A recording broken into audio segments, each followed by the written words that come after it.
Hi, I'm Caitlin. Hi, I'm Rebecca. We're not from Memphis, but we love it. Welcome to Memphis Type History, the podcast. Good morning, Caitlin. Good evening, Rebecca. We're back behind the mic. We're back. I feel like I should use some kind of special radio voice to commemorate the occasion. Yes. So I just want to let people know that you are in Shanghai, because I think sometimes I know that you're there, but then when people ask about us, they want to know where you're at. They're like, why, Oh, really? why are you by yourself? And I have to tell them, oh, yeah, Caitlin's not here. What? And then I have to explain. Across the world. Yes, she's across the world. I don't. Yeah. So. Yeah, I'm in Shanghai. Yep. Yep. But this works out because we get to touch base and catch up. Catch up. Okay. We get to catch up. And I get to stay tied to Memphis, which is good for me. Yeah. Well, I'm going to tell you a little bit about some Memphis history today, Okay. Caitlin. Oh, really? That's what... Yes. That's what we're going to record about. We're going to record some Memphis history. Okay. This is so new to me. Yes. And today's topic is Memphis wrestling. Memphis wrestling. Oh! Is that a wrestling noise? Yes. I'm so glad you did that. Did you see the YouTube comment that we got about how, like... Oh, we have a sound YouTube really- channel. Sorry. Yes. Yeah, but it's like we sound really fake and stupid, like we sound dumb. And did you see that one? No, because I don't get on. I haven't gotten on our YouTube account, but I will now. That's great. Yeah. I love that people are listening. In reference to our actual real life, I guess, dumb sense of humor. I don't know. Hey. But they're like the forced jokes or something. I was like, nope, that's real laughing at, I guess, dumb jokes or dumb banter. I don't know. Oh, it's okay. Hey, the extra comments help us out, though, don't they? Yeah, I mean, I wasn't mad. And then he just stopped commenting. So it's Oh. like, darn, you're kind of messing up my comment count here. But I don't know who it was. Oh, I kind of want to find it. All right. Shout out to our YouTube commenter. They recommended that we had a nurse on the podcast next. A nurse. I think they commented on like the earthquake video and they were like, why didn't you have a geologist on instead of, I'm Oh, like, in my okay. head, I'm like, it's not that kind of show. Yeah. You know, it's like, it's showing everyone that you don't have to be an expert to learn about his, anyway. But he's like, you should have a nurse on next time to talk about other stuff or what. I'm like, what would a nurse talk about? We could have a nurse come on and talk about yellow fever and tell us That's all about true. what yellow fever is like. Yes, and we're open to any kind of guest. So, Yeah, if you're a nurse and you want to be on our show. yes, and if you know somebody to recommend, we are always accepting new guests and educators. All right, anyway. Anyway, yeah, no, that's good feedback. I need to look at our comments more. No, it's fine. Yes, so today's episode is Memphis wrestling. And I did a little questionnaire on our Facebook page to see who all had some Memphis memories that they wanted to share, Memphis wrestling memories. And we got one from Jimmy Davenport, who remembers when wrestling was at the North Hall back in the 60s. They would turn the light down except on the ring. His favorite wrestlers were the Fargo brothers, Jackie and Rough House. He also liked Tojo Yamamoto. That's who that was. So Okay. I'm just going to go ahead and say, like, this is kind of a foreign language to me, all these names, and I had to look them up, but it's pretty entertaining. Well, can I say we got a comment on our Podbean on our Red Sox episode that said we did a good job for non-baseball people. Oh, wonderful. So I think you'll do a good job for a non-wrestling Well, person. fortunately, I have a guest for wrestling, so that'll help too, because it's not just me trying to teach Memphis wrestling history, because I don't know all about it, but I've learned a lot, and it's really interesting. So we also have a memory from Pamela Miller, who remembers the Mid-South Coliseum with handsome Jimmy Valiant. Oh. She also particularly enjoyed Jackie Fargo with Jeff Jarrett. And so I had to look up who Jimmy Valiant was, because she did make a point to say he was handsome. He's thick, not my kind. Okay. But he did have some really nice long hair, blonde locks. Oh. Yeah. Very like California style. Yeah, I could see him fitting into California in his time of wrestling, for sure. Yeah. Okay. I could see that. And also I learned from her comment that there was a Fargo strut. So Jackie Fargo had this famous strut. And some people even said that he was copying Ric Flair and his strut. So apparently strut is kind of maybe a thing. But I checked and I think they look different. So I'm gonna say Jackie Fargo had his own distinguished strut. Let's post a side by side on Facebook and see what people think. Yeah. When we post this episode. I mean, they all were Let's kind do of like they didn't do the exact same strut, but I saw several of them and I didn't see any that I felt like were intruding on the others. that. Okay. I trust your judgment. Yeah, I'm a visual person, and I don't think anyone was really copying, unless struts are not a common thing, and they both were the only two that did struts, but I don't think that can be the case. Surely not. Yeah. And then Katie Cook Forbes said, as a kid, one of my early memories of wrestling in the 90s was the dramatic music starting with the video of the statue on Saturday mornings. I am pretty sure they used that opening for a long time. In my house, cartoons went off and wrestling went on as my older brother got control of the remote. I eventually became a wrestling fan on my own, but I was too young to remember a lot of the classic Memphis wrestling, but I have since gone back and watched a lot of it. I do remember as a child being terrified of the Moon Dogs, which were these men that had chain collars and acted like dogs and would bark at the crowd, etc. I just think that does sound terrifying. Yeah. I also remember feeling so bad for Lance Russell and Dave Brown because some of these wrestlers were so mean to them, and I always thought they were just trying to do their job. Of course, Jerry Lawler is royalty in my house, and my dad used to love telling the story of seeing Lawler pick out a toaster at Target because he found it so normal. And there was Jerry Lawler looking at toasters. Oh, that would, yeah. Imagine just being next to Jerry Lawler and he's looking at toasters. Yeah. That's funny. And she said, I also loved going back and watching the Jerry Lawler and Andy Kaufman stuff, even though I wasn't alive to see it. So, thank you for those who posted their memories. And we're always willing to accept more. So if you have any, please share them with us. Yes. So there are a few things I want to mention before moving on to this episode. And one of them is, who did I interview? All right, because you're probably wondering who's going to talk about Memphis wrestling. Pins and needles. Yes. It's not the king himself, Jerry Lawler. Man. Yes. Or anybody that was in wrestling, unfortunately. But it is somebody by the name of Adam Pritchard, who happens to be my brother-in-law. And the reason is he's from England. And when he came to visit us in Memphis, his favorite part of the city was visiting Channel 5, the TV station. Wow. Okay. Yes. And the reason being... This is fascinating. The reason being because of Dave Brown. Oh. Yes. And so as Katie Cook mentioned, Forbes mentioned, Dave Brown and Lance Russell were the commentators of Memphis wrestling for a long time. And so Dave Brown is this huge celebrity to my brother-in-law who loves wrestling. But because of that, he sees Memphis as a very iconic wrestling city. And so he educated me in Memphis wrestling. And I didn't know much about it. I thought it's kind of silly. I wasn't really sure what it's about. But he gave me a different perspective on it. I love that. Yeah. One of the things that he mentions in this interview is a wrestler named Sputnik Monroe.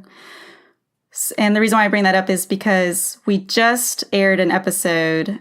It was called The Shadier Side of Memphis, with Neil Cameron, also in England. Yeah. This is like it's all full circle, right? Yes. I don't think they met, though. And he speaks on Sputnik Monroe and some of the criminal history that he's involved with and the racial barriers he partook in.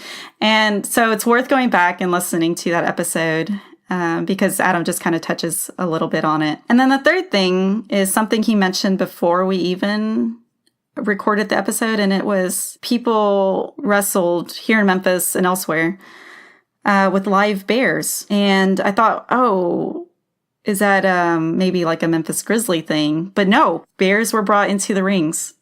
So, yeah, so wrestlers really did wrestle bears. I have a YouTube video from 1989 that shows a wrestler wrestling with a bear. And it's interesting, you know, and you can still buy they're actually like trained bears, right? Yeah, I keep wondering about that. Like, surely they're not wrestling. Like, they just enjoy wrestling, right? Because they're like circus bears or something. But yeah, you can go back and order a VHS tape if you like. There was like a tour of bears that wrestled with wrestlers. Oh. Yeah. Okay. So anyway, so this was all just a little introduction before we got into the episode with Adam Pritchard. Cool. I'm excited. Yep. Here he is. So I first found wrestling, it was 1992. I was 12 years old. And there was a Saturday afternoon TV show where I grew up in England that was from WCW, which was one of the wrestling promotions.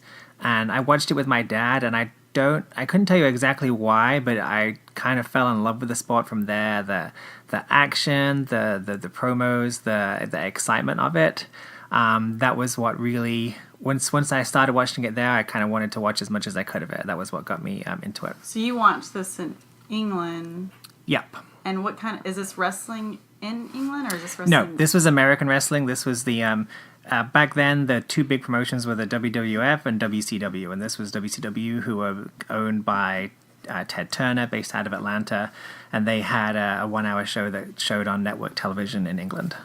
Okay, so like, what drew you to? You just liked it because it was rough. I wish I could go back and tell you exactly why. I don't remember. I just remember it was a tag team match. There was like they were kind of flying around the ring, the fighting with each other, the action, the craziness that was going on. Something about it, I guess, just appealed to me, and I just couldn't get enough of it. And the outfits are the same, like the big belt, or like sleeveless strap tights. It was just I don't know. It was just the robes, the characters, the people, the stories that were going on. Something about it. So okay. So when you see wrestling now, you still have the same love for it? I do. The national wrestling, I'm not as much of a fan of, but there's so many smaller groups out there in the U.S. and internationally that where you can kind of, it's like with movies. You can find any different kind of movies. Some people would prefer the kind of more independent, offbeat movies. It's like that with wrestling. You can find the smaller groups out there with maybe a few hundred people in the crowd that kind of, you can find any type of wrestling you like. You can find whatever you want out there, either in Japan, in Mexico, in the U.S., so it's cool to kind of search and find those different experiences that you like. So what is your favorite? My favorite wrestling right now, there's a group called Ring of Honor who are have national TV and run around, and then New Japan Pro Wrestling is probably the most exciting group right now. They have Americans wrestling for them, and they have a streaming service with English commentary. They have a more athletic brand of wrestling, less of the over-the-top kind of silly storylines that you would get in the WWE right now. So it's more of a serious sport presentation, which appeals to me more.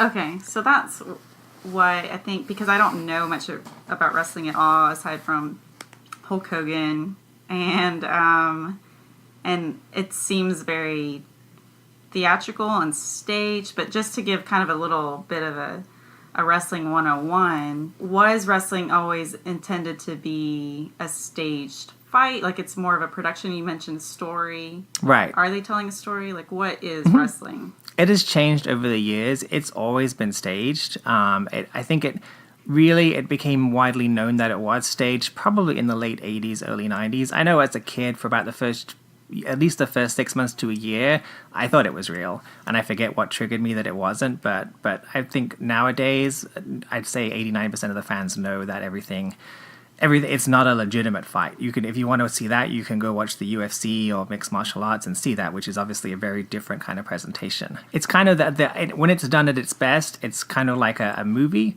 where you'll have like the good guy and the bad guy, and the good guy has obstacles he has to get to his ultimate goal, whether that's the championship or defeating his enemy or winning back the girl or whatever that is. So you will kind of identify with him and follow him through his path and kind of go through his ups and downs as he's fighting to reach that goal. Wait, do they like present a story before they fight? There'll be a purpose for the fights. Ideally, you will kind of have them interview each other beforehand, even if it's just the championship. This person will explain why he wants the championship. The other guy may be cheating and using like underhand methods to keep the championship. So he's kind of the villain. Yeah, you'll have... Okay. Especially in the old days, there was very clear, this is the good guy and this is the bad guy. The bad guy will do whatever he needs to keep his title, and even if it involves cheating or like stealing things from other people, and the good guy is the one who does things the right way, who will fight for what is right, and you want to follow him and support him in his goal. Okay, so do you have an example of that kind of a good guy, bad guy? Sure. I mean, in the 80s, Hulk Hogan was the ultimate good guy. He was the all-American guy. You would have the big mean foreign menace would come in, like a big evil Russian guy would come in, and he'd be like bad-mouthing America and like saying all these things. And Hulk Hogan would come in to defend the honor of the fans and the country, and you would all get behind him as he defeated this evil guy, and he would always triumph in the end. So. Okay. Back in the old days, you would have the bad guys would be Russian, you would have Nazis, you would have... Nazis? Yeah. The Nazis made an appearance in wrestling? Yeah, they generally were. I mean, it was generally an American dressed up in a Nazi uniform. Yeah. But yeah, like back in the 50s and English? 60s, with a German accent. Okay. Yeah.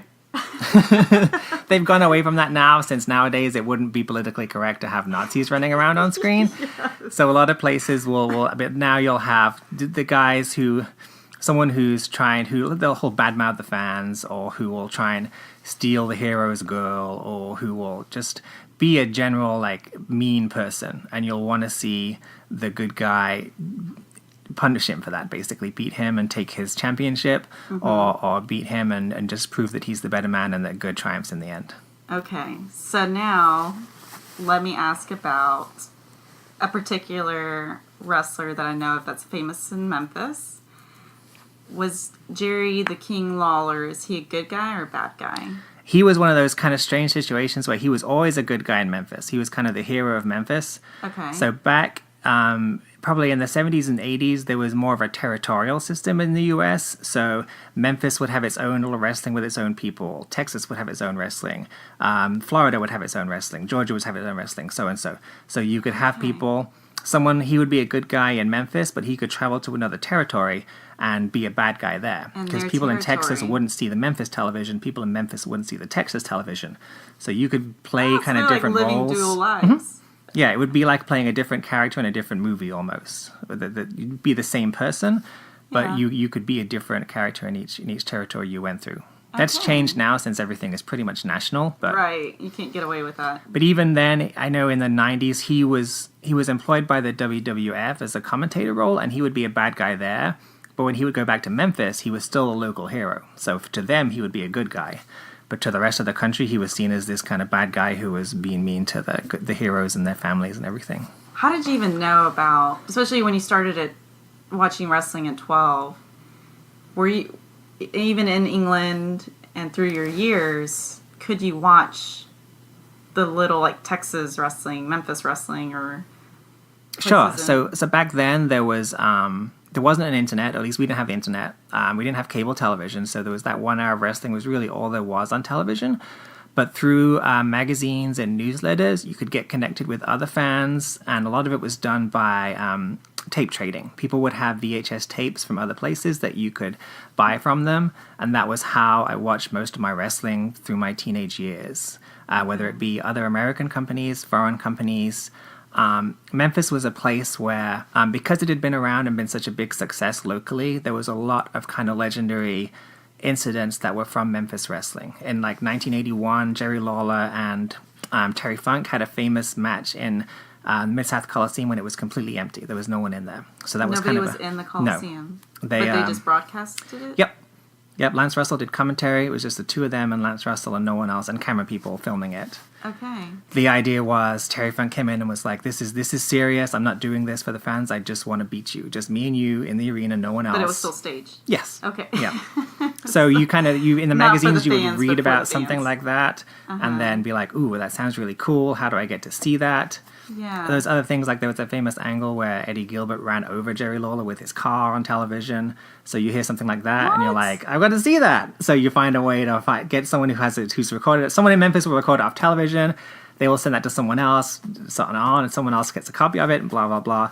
Nowadays, it's all on YouTube, but back then it was finding someone with a list of VHS tapes of all the different kind of wrestling, and you would go buy the tape of whatever you wanted to see. And you would figure out a way to see these things. So you were familiar with Lawler, and who was this other guy that you talked about from Memphis? Pretty much everyone went through Memphis. Eddie Gilbert was in a big angle with Lawler. Terry Funk kind of went all around the country.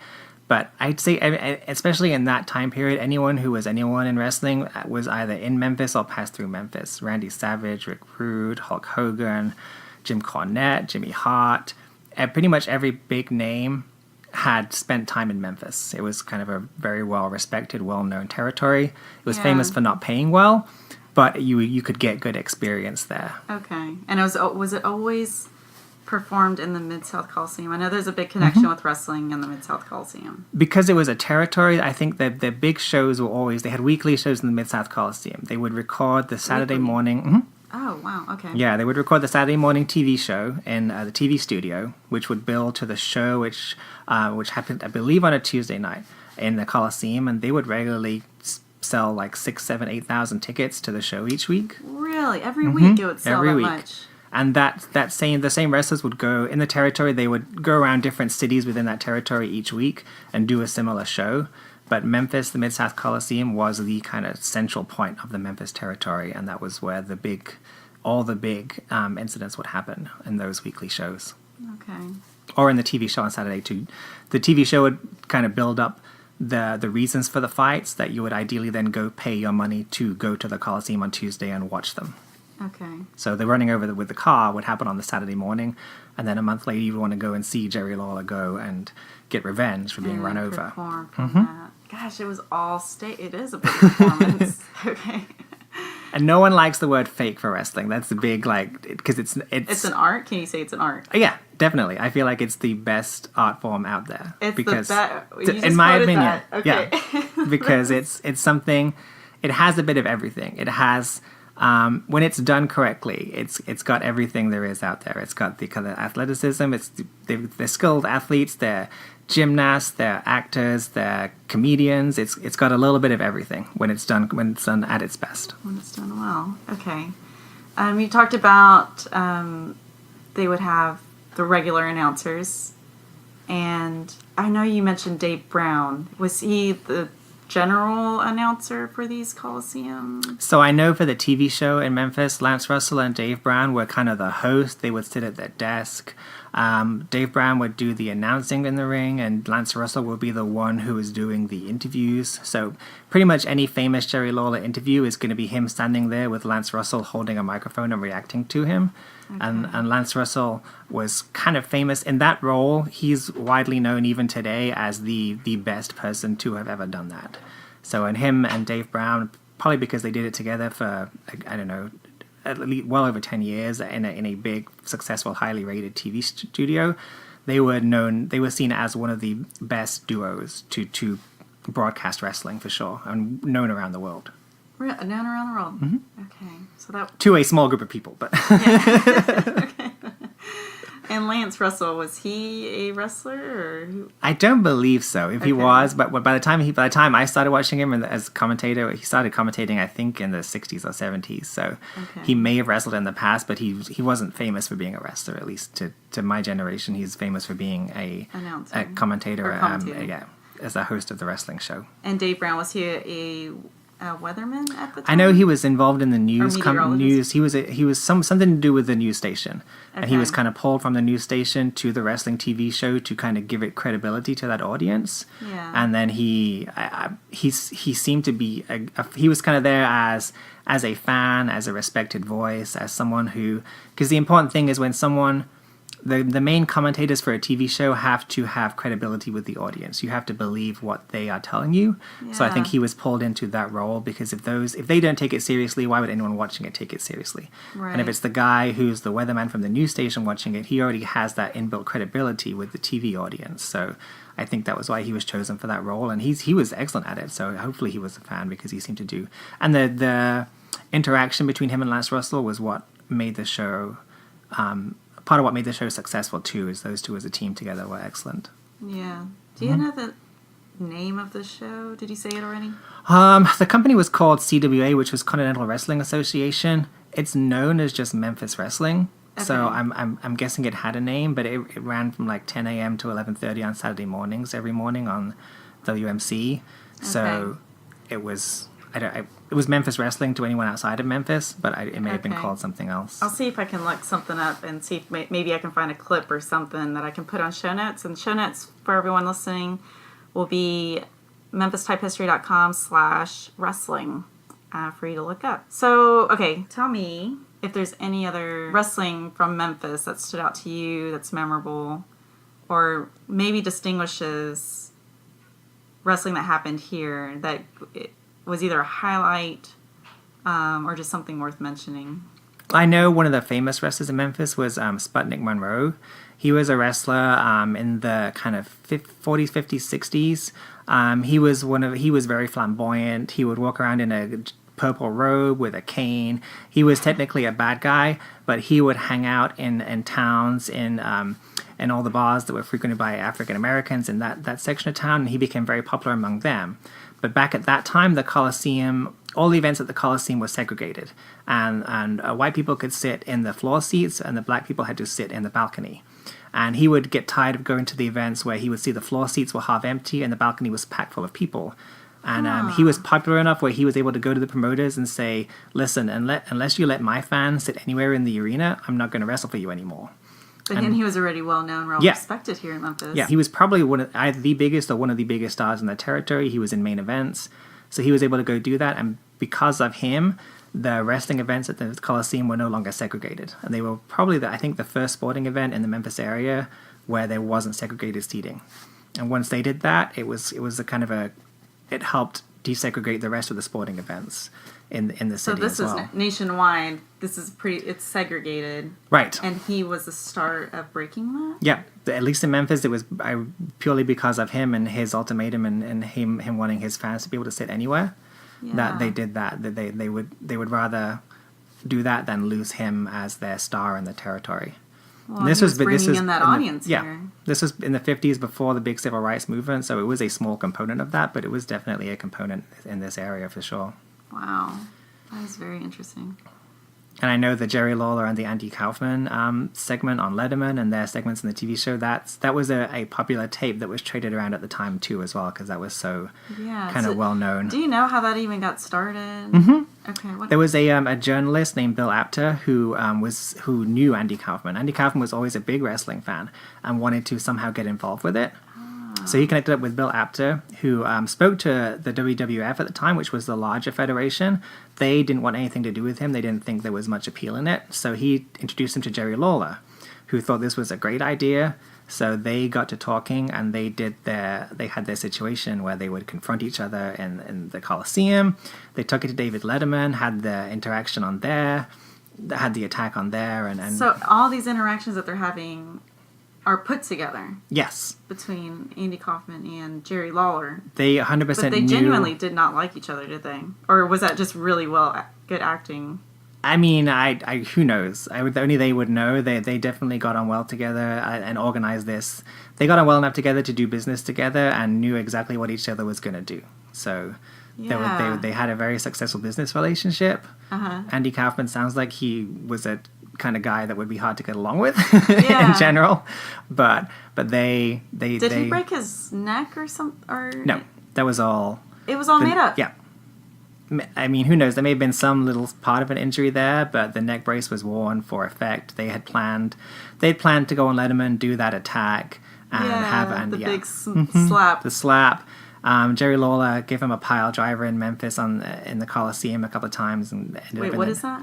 The pile driver was a move that was banned at the time for being too dangerous. It's where you take the person, flip them upside down, and drop them headfirst onto the canvas. Oh, yeah. I thought that still happened. But it happens. I mean, it happens. Dangerous, though. It is dangerous. It is dangerous, yeah. If you do it incorrectly, you can legitimately break someone's neck. People have had broken necks from it going wrong. But done correctly, and Jerry Lawler is an expert in it. He's an expert in this? Yes, this was one of his signature moves. He has probably done thousands of pile drivers in his career. So yeah, there's certain people you would trust to give you one. He would be one of them for sure. Would you let him do that to you? Oh, maybe not now, but 20 years ago for sure. Okay. So that part, yeah, but there was no real. He didn't need a neck brace. That was all for show, and to get him to get the fans interested in seeing him come back and get his revenge. He brought in a manager to come and help him fight, and yeah, it was all part of the show. There's just actually a documentary that came out with Andy and Jim Carrey about the Man on the Moon movie, and this is how I even knew about that Andy Kaufman and Jerry Lawler thing. But I couldn't tell if through the documentary of making Man on the Moon, at the reenactment with Jim Carrey and Jerry Lawler, when that happened, if Jim Carrey did actually get hurt, or was that also that was staged? all staged? They Gosh, wanted to. Fool me twice then. Okay. At least on what they've said afterwards, it was staged, and it was to kind of to try and do the same kind of thing where they would try and pull the same kind of publicity where they got angry at each other. We're talking Jerry Lawler's true professional then. Yeah, he did the same stunt twice without hurting someone. He's definitely one of the legends in the business for sure. He's known worldwide. Definitely in terms of giving interviews and promos, he's clearly known as one of the very best in the business of all time for sure. He had his style in the ring where he wasn't the most athletic person, but even today he's known for throwing the best wrestling punches. Okay. If someone wants to just know how to do a wrestling punch, you just show him an old Jerry Lawler match and he throws the best punches. Best punch. And do you know what Sputnik, what was his name? Sputnik Monroe? Monroe. What was his skill or his what would you call it? I don't know how many of his matches are out there because it was so long ago. So I know I've read people talking about his character and that, but I'm not sure. Back then it was a much slower paced wrestling than you would see today. But I just know he was famous for being the flamboyant character and his the kind you would imagine when you think of the wrestler with the big glittery robe and walking down on that. So yeah, he was technically a bad guy, but yeah, he was very popular with certain segments of the population. All right. Well, Adam, for closing, I wanted to pull up some famous wrestling quotes. I know. And part of this is because you have an English accent. And I wanted to have you, impersonate them in the best wrestling voice you could come up with, whether it's by these wrestlers or not. Do you know who Marcus Aurelius? These don't look like wrestlers. Billy Corgan is the Smashing Pumpkins guy. I don't know if I can. Oh, wait. Okay. I thought Billy Corgan sounded familiar. Sorry. Congressman James Leach. I'm not sure if I can do an impression of Congressman James Leach. Okay, hold on. Let me find some real ones in. Dan Gable? Is that a wrestler? He was a wrestler from like the 20s or something. I mean, he's a very all-time wrestler, but I've never seen any video of him at all. Okay. John Cena. He's the current one. He's a big star. Oh, wait, The Rock. He's a true wrestler. Yeah. Was. Oh, yeah. Okay, everyone can do the, if you smell what The Rock is cooking. What's the name of this podcast? It doesn't matter what the podcast name is. That's another Rock quote. Okay, let's see if we can find a Memphis wrestler on here. It's billed with John Cena. Apparently people love some John Cena. Kids today love John Cena. Jesse Ventura? Or is that Roddy Piper? I don't know if I can. The ones like Hulk Hogan would be like, let me tell you something, Mean Gene. And everyone can do the Randy Savage like, oh yeah. Wait, I think that was your Hulk impersonation. They're pretty similar. Okay. All right. Well, those are really good. Thanks for participating. I don't see any Memphis ones on here. There's a lot of unknowns. So maybe they like to stay anonymous. I can see that. Oh, wait. Dan Gable. Is he a wrestler? He's a wrestler. You don't know who he is. No, that's just a serious quote. That's not a wrestling promo. Oh, never mind. Okay. Well, we'll end it with, what was the one you just did? Which one? The one after Hulk Hogan? Oh, yeah. Snap into a Slim Jim. Yeah. Oh, the Slim Jim guy was a wrestler. The Slim Jim guy was a wrestler. That's how we need to end this. Dig it. I can do the Slim Jim. There you go. See, you're a wrestling fan. You just didn't know it. Slim Jim. All right. You've been listening to Memphis Type History, the podcast. We like your type. Oh, yeah. You've been listening to Memphis Type History, the podcast. It would mean so much to us if you head over to iTunes and give us a rating and review. Be sure to subscribe and never miss an episode. Want to be part of Memphis Type History and get behind-the-scenes content, merch, and more? Support us on Patreon at patreon.com/Memphis Type History. That's Patreon, spelled patreon.com/Memphis Type History. Find more Memphis Type History on our blog at memphistypehistory.com, on Facebook, Instagram, and Pinterest as Memphis Type History, and on Twitter at Memphis Type.